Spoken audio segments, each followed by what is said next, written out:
Assalamualaikum warahmatullahi wabarakatuh teman-teman. Pada kesempatan kali ini saya ingin membahas 5 teori masuknya Islam ke Nusantara.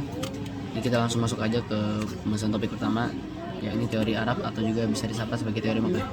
Jadi teori ini itu digagas oleh tokoh Sir Thomas Arnold dan juga dipercayai teori ini itu mempercayai kalau Islam itu masuk ke Nusantara pada abad pertama Hijriah atau abad ke-7 sampai 8 Masehi.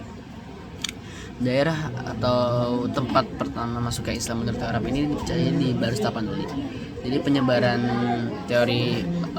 Islam ke Nusantara menurut teori Arab ini adalah beberapa pedagang Arab ini datang ke Nusantara, jadi tanpa perantara dan juga menikahi wanita-wanita lokal. Jadi mereka tuh menyebarkan agama Islam ini melalui perkawinan.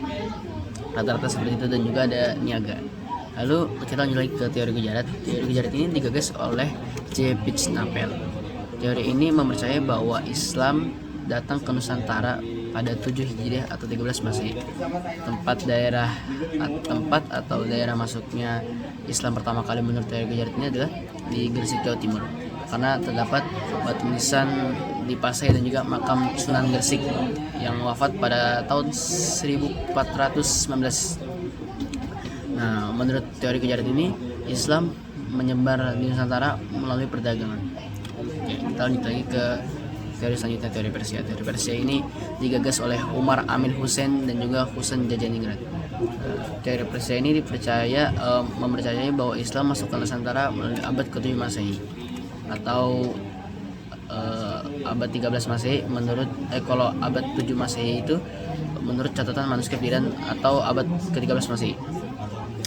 Jadi daerah atau tempat yang pertama kali dipercaya Islamnya masuk ke Nusantara menurut teori Persia ini adalah di Sumatera Utara, Aceh. Jadi penyebarannya kalau menurut teori Persia ini adalah Islam disebarkan ke Indonesia melalui kesinkronan budaya antara kedua negara, antara Persia dan juga Indonesia. Jadi masuk ke Indonesia ini kayak punya kesamaan gitu antara Persia. Jadi contohnya kita ngerayain Asyura sebagai hari peringatan Syiah atas kematian syahidnya Husain. Peringatan ini berbentuk syahidnya Husain. Jadi kesamaan antara Asyura ini adalah sama seperti 10 Muharram. Jadi seperti itu teman-teman. Lalu selanjutnya adalah teori Turki. Teori Turki ini digagas oleh Martin van Drunsen yang datang pada 13 Masehi dan dipercaya Islam masuknya ke Nusantara itu di Sumatera menurut teori Turki.